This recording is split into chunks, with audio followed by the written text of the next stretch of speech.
Welcome to Outlander Media Network. I'm Kirby Lee Bailey, and we're at the Concourse, and I'm with Kyle Konkiel, bassist for Bad Wolves. Welcome to the show. Thanks for having me, man. I really appreciate it. All right, let's get started. How was this past weekend with the Octane Takeover? Oh, it was really great, man. The Octane and Jose and Katie Babs and Shannon Guns are very, very, very supportive of us, and we appreciate everything that they do for us. Jose has been a big supporter of us since day one, so we're all. Anytime they want us to do something, we're always happy to chip in. You know you're getting bigger when they're promoting your brand new album on a show and dedicated for the whole weekend. Yeah. It's great to have that kind of support. Okay, I'm having a little senior moment. It's Die About It. Yep, Die About It. I had it right. Yeah, Die About It. I love the new album, and also congratulations on Octane. Savior just got put in the rotation. Yep. So y'all are getting really a good start on this album. Yeah, we're really hoping. We worked really hard on this record, and I really think we had a lot of time when we were doing Dear Monsters, and I think we had too much time with it, because of the transition from our former singer to DL. And I really think with this one we were able to be a lot more laser focused instead of being everywhere else except for on the record. But DL wrote a lot of really awesome stuff on this record. Usually John is the primary songwriter for the band, and but DL really brought a lot of really, really, really cool ideas to this record, and I'm really happy with how it came out. It's a great album. I have listened to it from start to finish, and I see some stuff got influenced. It looked like it got influenced off the Rockzilla tour. Yeah. Like second track, the title song. Yeah. It's kind of a rap. Yeah. And then you got in, I think song number 5 or 6, got a saxophone part in it. Yeah, NDA, So Saxel Rose did the saxophone on that, and he did an amazing job. It was really kind of like almost like 80s noir-y kind of vibe to it, and I really dig it. He did an amazing job. Yeah, I think, like I say, my favorite song so far on there, I have to go with Masquerade. Yeah. That is a really killer song. Yeah. But the album is just great. It just flows all the way through. Even the ballad with Killboy. Yeah. And I thought that was kind of unusual. Yeah. So I was in the middle of I work IT as well. So I wasn't around when they sent that song with Killboy. So I didn't hear it until, I don't know, like a few months ago. But I was super surprised and super happy with how that came out as well. Like I say, I love the album, and I tell you, some people tell me that the music's not as good as it used to be. I tell you, ever since COVID ended, it's hard for me to pick a great album because all kinds of albums have been really good this year. Yeah, in 2020, I had kind of like a prediction because, we were locked down the music industry was locked down for about 2 years, and all of 2020, a lot of 2021. And I said to, Doc, I was like, I bet there's going to be a lot of pissed records that come out after this. I mean, this album is amazing. I mean, I have wore it out. I got it the first day it came out. Got it. Mine's always a CD. I do not do downloads at all. I always believe in buying the CD, supporting the band. I always do that. But I always like a CD because I always like the clear sound they always have compared to the digital old streaming and stuff like that. I'm not a.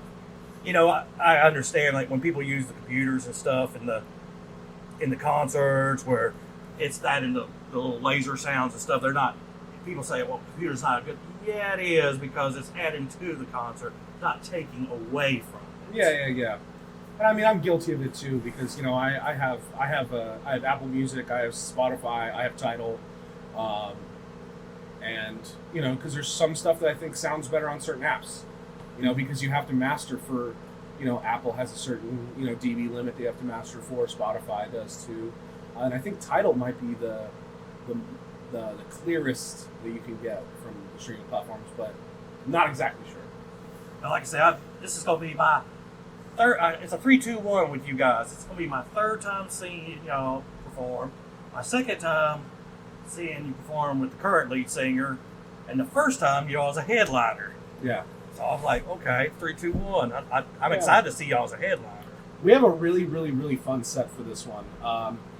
me and the guys kind of got together and we kind of just like, hey, what do we want to play? Because we're doing some headline shows and we're going down to Orlando to meet Bush, and then we're hopping on tour with them. And so we're like, well, we have about 8 headline shows mixed in with the Bush tour. What do you want? What do you guys want to play? So we kind of made this set list that's like fun for everybody, because we we're playing the songs that we're supporting right now off the new record.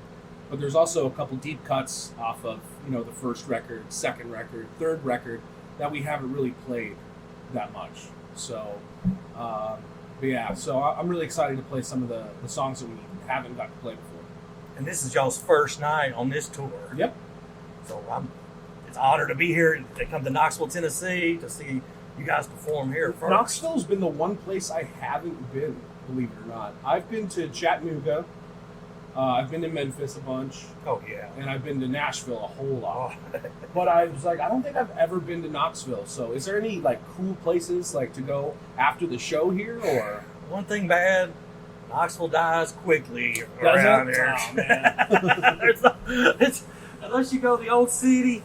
Yeah. But this is a Thursday night. I don't know what day it is, to tell you the truth. It kind of runs together. I always, one thing bad about when COVID hit in, everybody closes earlier now compared to the way it used to be. I mean, we can't even get something to eat unless it's Waffle House or something like that after I do like Waffle House, though. There's plenty of them to choose from around here. Or you can go for the old classic Crystals. It's the A or B. Oh, I mean, yeah. Crystals, the southern better White Castle. White Castle way better. No, it's not. Oh, Lord. So where y'all go next? Y'all going to? It's Greensboro next, right? Yeah, Greensboro. Yeah. Well, y'all get to stop at Buc-ee's on the way up. Yeah, hopefully we get to stop there. I haven't been to a Buc-ee's in a long time. I mean, one thing you can't beat Buc-ee's with the gas prices and then barbecue sandwiches. They literally have everything. I'm a beverage guy, so when I go into a truck stop, gas station, I like to see a big spread of different beverages. So, I have to get a water, and then I gotta get a coffee, and then an energy drink for later, and then I like the zero sugar sodas. So they have the biggest selection of the zero sugars, so I appreciate that. Well, that's a good thing. Like I said, it's perfect. Like I said, don't get gas, just go get it on the way up, because you're only 30 miles away from Buc-ee's here. Because I tell you what, you cannot. The gas prices are so much cheaper there than everywhere. I'm from LA, you know what I mean? It's $7 a gallon right now. So, where's this band based out of? So most of us are in Los Angeles. That's where the band started, was in Los Angeles. Daniel lives in Massachusetts, and then the guitar player that's touring with us right now, AJ Rebello, he was in a band called Issues. He's also LA based. So y'all on this end of the planet. Yeah. So, like I say, what you like the South LA area better, or do you like down here better? I mean, Doc's lived there for going on 10 years now. John's lived there most of his life. I was born and raised there, and it's just kind of where we just are. Well, the weird thing is right now it's November. Yeah. And we're in short sleeves out here. No, I mean, so same in LA. Yeah. Well, it's not supposed to be like that here. Yeah. Last weekend I was wearing a fur coat, freezing to death. Yeah, that's funny. I mean, we got lucky that we got outside nice and warm out here. Yeah. It's very similar to LA. So, all these tours that y'all been on, any of these tours kind of influenced this new album? Like, I've kind of seen some, from the Rockzilla tour, looks like some of it came to this album. Well, I mean, we've always kind of had, there's always been a hip-hop influence in our music. I mean, even going back to the first record, with the first single that we released, Learn to Live, there was a hip-hop rapping type verses on that song. And I think it's just a collection of the eclectic genres of music that we all listen to. Because we're one of those bands that, everyone says, oh, I listen to everything. But no, we actually all do listen to everything. Between, me and John listening to 80s pop, or, me and Doc listening to, modern new metal. Because Doc likes to keep, he's in the streets. He knows what's going on out there. And, me and DL listen to old hardcore and stuff like that. So it's just, I think it's just a mixture. And like I said, I'm more laser focused, way that we've approached this album. We knew kind of what we wanted to do going into it, and I think because of that, it was just, I think things just came a little bit more, like I said, more focused and less sporadic. Yeah, me and my co-pilot right over there, we do the same thing. We switch music all the time. I mean, one week we did an interview out here, and it was a rock concert. And then the next day we did another interview, and it was still rock. And then the third day was rap. Yeah. And, like we were talking about this, our last concert we went to. We do lots of rock concerts, but our last concert, and I hate to say it out loud, we went to 2 weeks ago, Kesha. Yeah. Oh, I love Kesha. So actually, Nick Annis and Elias, their drummer, Elias Gilman, they're really close friends with us. Nick actually helps me with like all of our computer stuff that we do. So, well, we went and saw her, and funny thing with Kesha is she's from that area. My daughter's, her mom and stepdad painted her house. Oh, okay. But I'm a big Kesha fan, and we're not just stuck in just seeing rock bands over and over. We like I say, we love to flip flop around. Yeah, I mean, our like pre-show playlist is really, really all over the place. I mean, anything from like Jelly Roll to Shine Down to Metallica, Van Halen. It's Wow. really all over the place. Like like a concert we went to earlier this year. We went to, I don't remember what month it was, in Pittsburgh. It was actually the Village People. Oh, nice. I didn't know they were still touring. That's what everybody says. I mean, we like switch it around. I mean, you can always listen. I mean, I love Bad Wolves. Bad Wolves, like I said, I love this new album. I'm digging this new album, and I'm excited for y'all's tour. Have y'all got picked up on the festival? I mean, I saw y'all weren't on the Sick New World? Are y'all on Sick New World? No, I wish. Well, the Florida one just announced. Y'all were on that one. No, we did a bunch of Florida. Welcome to Rockville. Yeah, I can't remember if we did that last year or the year before, but I think we're working on some other stuff right now, so I think it just didn't align with our schedule. Yeah, you got to line it where you're coming into that area. Yeah. I get that part. Yeah, we were looking at the Welcome to Rockville lineup. That lineup looks awesome. I'd love to do Sick New World, but that damn thing sells out so fast that you can't even get on there. Yeah. I mean, unless you buy tickets that day, you forget it. Yeah, for sure. I mean, to be honest, I wish they would go back to one-day festivals instead of 4-day marathons. Yeah. It about kills you. Yeah. I don't know how people can do that, because we go, say when, when we do like the Wimmer festivals, and we're doing like, a festival Thursday, our own show Friday, and then we got Saturday, Sunday festival. It's like, I'm beat, and I'm only up there for, 30, 45 minutes. And there's people are just like watching shows for 4 days straight. Yeah, and it starts at like 11 Yeah. at some of these places, and it don't finish till. No, our first year of touring, we were the 11 o'clock opening band for the festival, in 2018. I think one of our friends, he opened up at Blue Ridge this past year. He said, I'm doing the lunch crowd today. The 11 o'clock. And we try not to bitch at that festival too much. That didn't go down as we planned. We did that last year, but we were in and out, because we were in the middle of we did Blue Ridge, and then we did Lunatic Luau, and another show I can't think about the top part. I think that was Welcome to Rockville, Lunatic Luau, and Blue Ridge last year. So. Yeah, we wish they'd go back to one-day festivals like the good old days.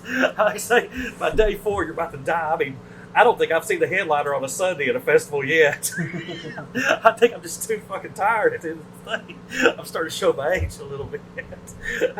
I mean, you come back one year, my camera person came back one year with COVID after a festival. I was like, Lord. Yeah.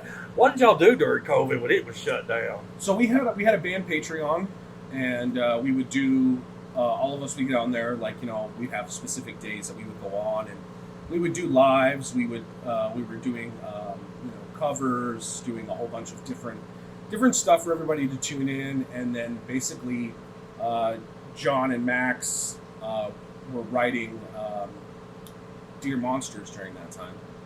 So like I said, we have like a 2-year period with that record. But yeah, that was it. You know, we kind of kept ourselves pretty busy. I started getting into more things on the production side and writing music and stuff like that because I wasn't as proficient as some of the other guys in the band. So I was like, you know, I have the time now.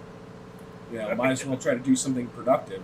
So, you know, I wrote some stuff on Dear Monsters, and so I was like, cool. Well, that worked out. I got some song credits. And I mean, I tell you, since COVID ended, these albums that are coming out from everybody have been just way better. You know, it's like every person's album. It's like, okay, who is the best album this year? Yeah, it's really hard, and because I try to keep it like an ear when it comes to certain bands, you know, and I'm sure a lot of people say this. So I was on the Sleep Token train since like 2016, and I'm really stoked to see like how big that they're getting, and you know, if that's one of my albums of the year so far, I think. But I mean, there's also other bands that are coming out, like even more underground bands, like, you know, Alluvial. They're coming out with a new album this year, and I'm excited for that because their last one, Sarcoma, was amazing. But yeah, there's just a lot of really good music out right now. So it's kind of hard to pick and choose. Like, I used to be able to do a top 5 new albums of the year. It has to be a top 10 now. God.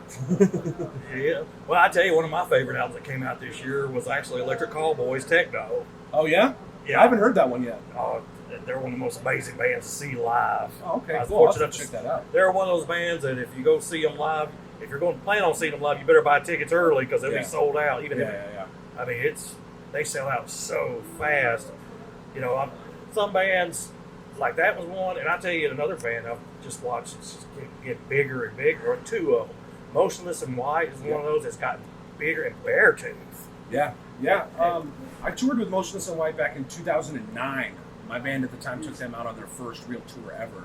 So it's been a real journey watching them for the last 14 years, seeing, you know, all the things that they've accomplished, you know. Well, the amazing thing with them was I saw them just recently headline over In This Moment, and that was unheard of. Yeah. Well, that's who took them out on their first tour ever, was In This Moment, 2009. I've seen them open twice for In This Moment. Yeah. And I never thought in a million years I'd see them headline. My old band Vimic in 2017, it was like Vimic, Motionless in White, In This Moment.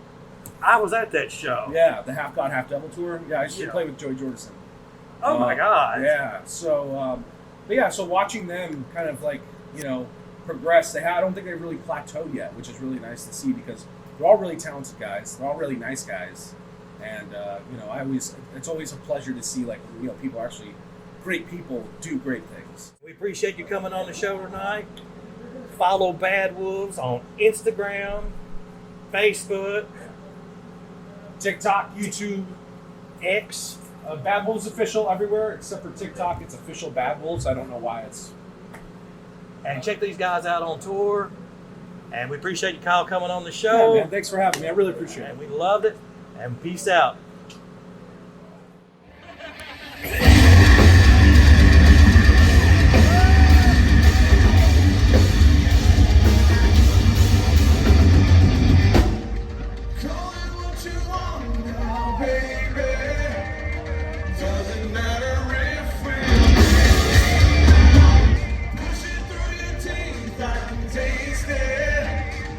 Do you feel the walls closing?